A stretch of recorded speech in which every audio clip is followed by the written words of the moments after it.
The night before the trip, I was praying for the people who would be touched by this video. I said something along the lines of, God touch that person who thinks because it didn't happen to them or near to them, that they will become less focused on themselves and more focused on the people affected. Suddenly, I realized that I was praying for myself. I always had a problem with connecting to the people behind disasters. I would hear about another earthquake, another fire, another hurricane, and I would read the numbers, but something was always missing, and I found myself observing instead of caring. The thing about disasters is we marginalize them. We look at the community as a whole and forget the individuals. Every person I met had a different story, and everyone was affected differently. When we look at people, that's when we begin to care. That's when we let our hearts open up to them and let ourselves walk in their shoes and see everything through their eyes. We helped so many people on this trip, but I remember everyone. I saw Rain go into our house for the first time after being evacuated weeks ago, and seeing her belongings out on the curb completely ruined. The National Guard came through. I stayed. I told them I didn't want to go because I asked them where they were taking us, and he said to higher ground. I said, okay, but what's there? A building? He said, no, higher ground. I said, you mean you're going to leave me on a street corner someplace? Oh. And that's what they said. So a lot of us said, well, we're not going. What are we going to do, stand out on the street corner? I heard Barb's story of working 2 part-time jobs just to buy a sofa for her mom when she visited, and saw how she lost almost everything. She gave her life to Christ a week and a half ago. Yeah, right here in the back, she prayed, so it was powerful. But they pulled up on her today and she was sobbing in the driveway.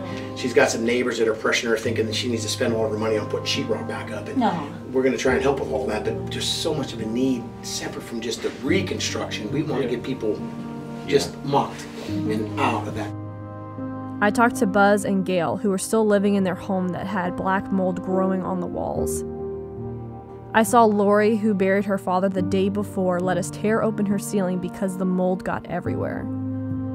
I saw the people behind the mess. When we were mucking out Rain's house, someone pulled her father's Purple Heart medal from a pile of trash. I went off to wash it and it all hit me. Imagine my life under 3 feet of water. My books getting soaked, my journals destroyed, the painting I made for my dad ruined, everything under my bed that had all my childhood memories gone. Imagine losing the things you've forgotten under beds and drawers that, as soon as they were ruined, you realized how much they meant to you. Rain had to throw away memories, and you could tell that was one of the hardest parts to let go for her. The stories you don't hear is after the hurricane. You don't hear about the looters. They pulled in the trailers. They couldn't stop them. They pulled in with trailers. Cops weren't there. They put them on trailers. They drove them out of the development, threw them off in some guy's yard, went right back in, and they stole everybody's washers and dryers in about 3 hours. It was just gone. People were quoted $20,000 from one company to do what we did, just to take out furniture and tear out sheetrock. People like Barb, who were working 2 part-time jobs, could not afford something like that. We kept seeing it over and over again, people shocked by us. When people heard of a group from Northwest Arkansas spending a total of 35 hours of driving to come down for 4 days of work, something would break inside of them. It's not because we were so heroic or special, but it's because they kept seeing so many people out for their own best interests, not caring about them or their houses, that our effort to help them without charging, without any strings attached, shocked them. As hard of work it was and how tired we were at the end of the day, we all loved getting up early in the morning, putting on our reed shirts, and going out to help this community. I started seeing people instead of the piles. But I cried when I heard people from Arkansas going, hey, we're going to come and help. And that's when I cry. It overwhelms me. I'm just saying, you know. We all were impacted by these people. They all taught us something different that we will never forget. It changed all of us to stop seeing stories, but to start seeing people.